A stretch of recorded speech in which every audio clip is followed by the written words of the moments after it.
আমি ইমাম সাহেব বসে আছি, কিন্তু তারা সেই নসিহত করতেছে।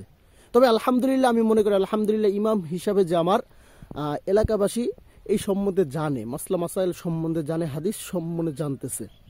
কিন্তু খারাপ ওই সময় লাগে যখন সে নিজে নসিহত করে অপরকে, কিন্তু নিজে সে মানতেছে না। যেমন আল্লাহ রাব্বুল আলামিন কিতাবের মধ্যে বলেছেন যে আতামুরুনান নাসা বিল বিররি ওয়া তানসাউনা আনফুসাকুম ওয়া আনতুম তাতলুনাল কিতাবা আফালা তাআকিলুন। যেখানে আল্লাহ রাব্বুল আলামিন বলতেছেন, তোমরা কি লোকদেরকে সৎ কর্মের ব্যাপারে নির্দেশ দাও, অথচ তোমরা নিজেরাই ভুলে যাও যে তোমাদের ওই সৎকর্ম করতে হবে।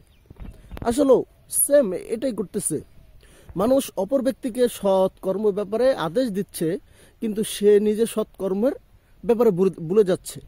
দেখেন, বর্তমানে যদি আমরা 10টা বাজে ঘুমাই, ধরেন ম্যাক্সিমাম 10টার পরে কেউ সজাগ থাকে না, তাহলে আমরা কিন্তু যদি 5টা বাজে উঠি, তারপর 7 ঘন্টা, কিন্তু এই 7 ঘন্টা ঘুমানোর পরে কেন মানুষ ঘুম থেকে ওঠে না?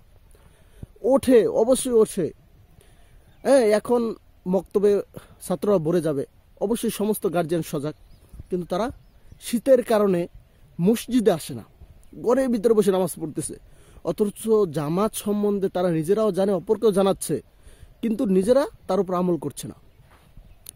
তো বন্ধুরা, আমি মনে করি যে এই ফেসবুক বিষয়টা এই কারণে আমি ভিডিও দিই, যে দিন প্রচারের জন্য অন্য একটা মাধ্যম হচ্ছে ফেসবুক।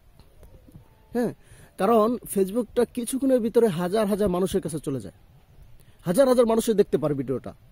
তো অবশ্যই তারা এই নসিহতগুলো গ্রহণ করবে।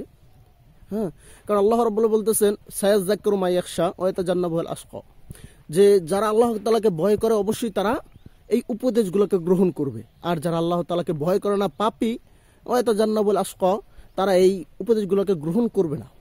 এই কারণে প্রিয় বন্ধুরা, আপনাদের কাছে রিকোয়েস্ট যে ভিডিওটা নিজে তো শুনবেন, অপরকে শোনার জন্য দিয়ে দেবেন। কারণ অনেক মানুষ আছে তারা জানেই না যে তারা বিভ্রান্তির ভিতরে আছে, ভুলের ভিতরে আছে।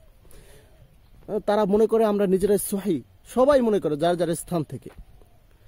তো আল্লাহ রাব্বুল আলামিন আমাদেরকে মাফ করুক এবং এইগুলা বিষয়ের উপর আমল করার তৌফিক দান করুক।